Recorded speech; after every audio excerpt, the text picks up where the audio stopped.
Hello, you're watching the business interview here on France 24. I'm Tom Burgess-Watson. My guest today is the president and chief executive of Volvo, the Swedish-based but Chinese-owned auto giant, who joins me now from the sidelines of the 64th Frankfurt International Motor Show, where 50 automakers are vying for the attention of the global media, unveiling 100 or so models collectively. Stefan Jacobi, thank you very much indeed for talking to France 24. Now, some pretty grim predictions for the Eurozone, and I'd have thought an auto show like this is a good indicator of how things stand, what the sentiment is like. What is the mood like where you are? Well, if this is an indicator, this is a good news here.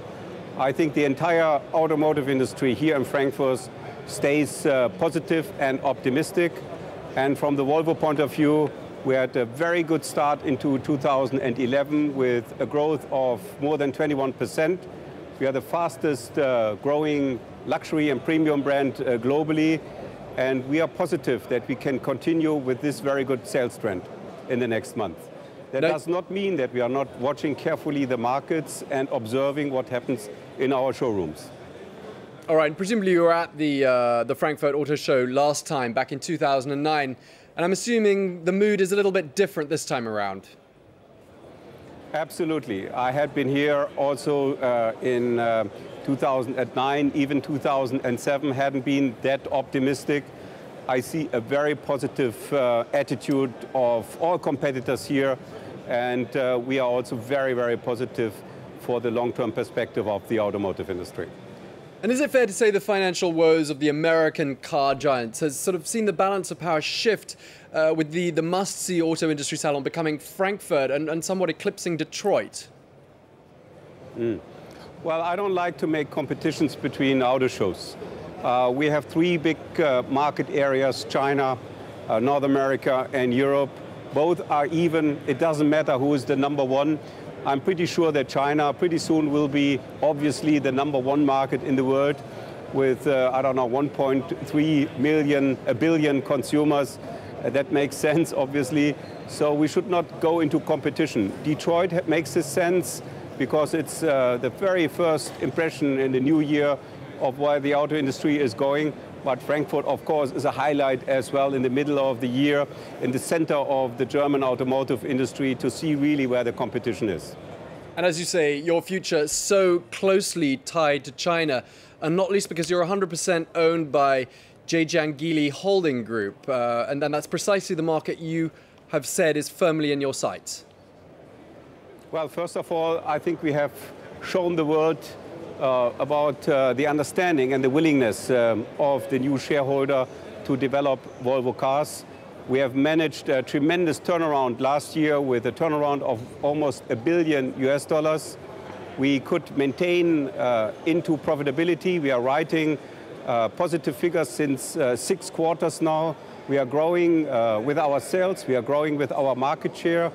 And most important is we have now worked out our long-term strategy, and the investor, the Chinese shareholders, understands the long-term cycle of the automotive industry and is very much supporting this. Now, you've said you want to capture 1/5 of China's luxury car market by 2015. You've got less than 4 years to meet this goal. Are you on track? This is very ambitious. We are on track. We are growing in China. We will reach most likely about 50,000 vehicles sold this year in China.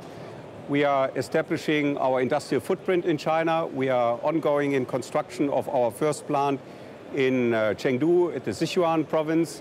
We are investigating also a second manufacturing place. So our industrial footprint is on plan. On top of that, we are establishing engineering capacities in Jiading, close to Shanghai. And we have right now 600 engineers working for Volvo Cars, 100% integrated in our overall engineering processes. Now, China is the world's biggest car market, so it's an obvious focus for any car manufacturer, and you're by no means alone in that market. You've got to do something or offer something that no one else has. What's going to be your way of setting Volvo apart from the competition? Well, I think what we are doing right now is to find our distinguishedness. Volvo stands for Scandinavia. Volvo stands for Swedish and Scandinavian design. Volvo stands for environmentally friendly vehicles. And Volvo stands obviously and of course for safety and will remain staying for one of the safest cars in the world. So that brings us the uniqueness we can count on. We will be, with our design, as you maybe see here behind me, more distinguished, more Scandinavian, more elegant, more reduced in respect of our design, and with that attracting our consumers. I'm going to come back to you on the vehicle behind you in just a moment, but I want to stay with China for just a moment because culturally, Volvo and your new Chinese owners are a slightly unusual fit. Even your chairman of Zhenjiang Geely, he told The Economist at the beginning of your new relationship, he said, Volvo is premium, low profile and tasteful. Geely is a volume brand. Now, 1 year on, how is your relationship maturing, and is Volvo's culture largely left to its own devices and enjoying the autonomy presumably it needs to maintain that position in the market? I think that quote was a very important statement. Geely is Geely and Volvo is Volvo. We are playing in different leagues. And of course, Volvo is a premium brand and will maintain in that segment, even going more upscale premium. And Geely offers product for the entry segments of the automotive industry, very much focused on the Chinese markets. We have identified a couple of areas where we are collaborating. For example, we are working on common sourcing in China, which makes sense because we are just entering the market, and with that, with Geely support, we can have a better access to qualified suppliers. Then we can actually have identified also electrification as one field where we can collaborate. So there are various areas where we on the industry side collaborate, but overall the setup is that we are within a financial holding. Geely is Geely and Volvo Cars is Volvo Cars. Okay, you're unlikely to see another cash for clunkers scheme anytime soon in Europe or in the United States. So you've got to focus on new emerging markets. Apart from China, where else are you focusing your efforts? Well, first, a couple of sentences concerning the European and American market. We are gaining market share in Europe. We are gaining market share in the United States as well. And these are our core markets where we want to have a stronger position than we had in the past. Of course, the quantitative growth are coming from the emerging markets with focus on China, but we are focusing also on growing markets like South America, Australia or South Africa. Mr. Jacobi, consumers want a green, affordable car. They have done for years.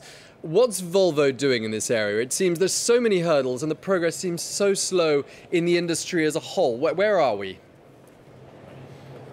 Well, consumers want to have an environmentally friendly car, affordable, as you said, but they don't want to make any compromises in how they use the car, how reliable the car is, and how luxury and how performing a car is. That's actually very important to see in that aspect as well.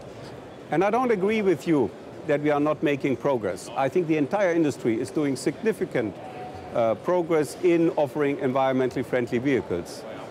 We have most of our vehicles in a range between 120, even 100 grams CO2 per kilometer, and these cars are very well received among our consumers and customers. So we see a trend towards environmentally mobility. We see also that consumers do not want to make any compromise in respect of performance and luxury, and we are working on that in offering both environmentally responsible vehicles with low fuel consumptions and the luxury consumers expect from a Volvo. And the car behind you, let me just pick you up on that. You were talking about it just a moment ago. Is that an example of your green strategy? Does it carry some green credentials as well? Yes, combining with emotions, with beautiful design, and with all the luxury consumers expect. This is a glimpse what will be possible in the future for Volvo Cars. We have announced during this motor show our new technology. Our technology is based on a new Volvo platform and architecture. It's called Scalable Platform Architecture. With that, we can actually gain commonality with core components up to 40–45% through the entire lineup of Volvo Cars in the future. And that offers us, as a relatively small manufacturer, to gain all the scale of economics others have with higher volumes. We have also defined our powertrains technology. Yes, we are investing into electrification. We are investing in hybrids, in plug-in hybrids. The first plug-in hybrid will be introduced 2012 with the first in the market diesel plug-in hybrid with our V60 plug-in hybrid. We are also investing into pure electrification as our cooperation with Siemens clearly documented, and we combine this with an advanced combined combustion engine generation where we only offer in the future 4-cylinder engines. All right, we're going to have to leave it there. Thank you very much indeed to Stefan Jacobi, CEO and the head of Volvo. It's great talking to you. Thank you for talking to France 24. Thank you to you for watching. More news coming up very shortly here on France 24.